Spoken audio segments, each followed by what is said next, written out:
আসসালামু আলাইকুম। দেখরানি বসল মানে পেঁয়াজ সম্ভবত রমজান পর বিক্রি করা পুরা উপযুক্ত হয়ে যাব।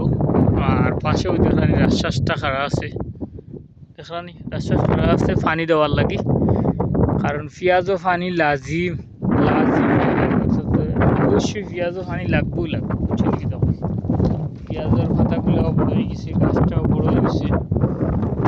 পেঁয়াজ চাষ করার পরে পেঁয়াজও যত বেশি সার দিবা, অর্থাৎ সামাদা যত বেশি সামাদা দিবা অত বেশি পেঁয়াজ তাড়াতাড়ি পেঁয়াজ হইব। যত উপর দিকে যাইমু মানে এইদিকে আর উপর দিকে একটু পাতলা হয়েছে, আর নিচকালেও আর পানির জায়গায় একটু ডাউন হিসাবে একটু ভালো হয়েছে, আগ থেকে অনেক ভালো হয়েছে।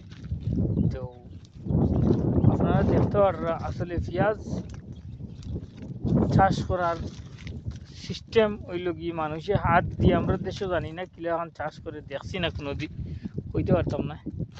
তবে বিদেশেও পেঁয়াজ চাষ করা হয় আপনার গাড়ি দিয়া, অর্থাৎ ট্রলারের মতন একটা গাড়ি আছে, মানে সামনে গেলা সেম ট্রলার, বাংলাদেশের ট্র্যাক্টর, বড় ট্র্যাক্টর বা আমরা সিরিজ ট্রলার বলি মাহিন্দ্রা যেটা আছে, ও সেম ও গাড়ি আমরা সৌদি আরব আছে।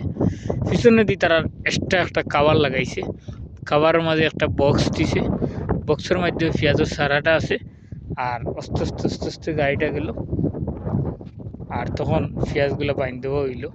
আপনারা দেখতে পাররাও পেঁয়াজের ও দেখেন লুর মতন পেঁয়াজটা হয়েছে, দুই জায়গাতে একটু অল্প ফুটছে, সেরা পুরাপুরি সেরা আসে না, এর কারণে আপনার পাতলা হয়েছে।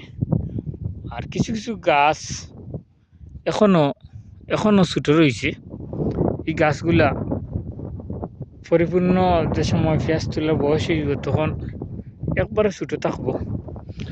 আর যে পাতাগুলো দেখলে আপনারা এই যে বিশাল বড় বা বড় বড় গাছের পাতাটাও বড়, যেমন ডাগুটাও বড়, যেমন আপনারা দেখায় এই যে পেঁয়াজটা আছে, এই সাইজের যে গাছের যে গুঁড়াটা আছে, এটা আবার পুরা পরিপূর্ণভাবে বড় হইব। বড় হইলেও আপনার যারা যে পেঁয়াজগুলা হইল কি সর্বোচ্চ বড় পেঁয়াজ, এটা হইল কি আপনার অন্য পেঁয়াজ, এটা আর কি পেঁয়াজ বলে জানি না। আর এটা হইল কি মধ্যম পেঁয়াজ, যেমন এতটুকু আর এর চাইতে বেশি বড় হয় না। এটা হইল কি পেঁয়াজ হইল কি আপনার ইয়মোনিয়া পেঁয়াজ, অর্থাৎ ইয়ামিন দেশের বীজ। বুঝতে পারছি না আপনারা, পালা থাকুক।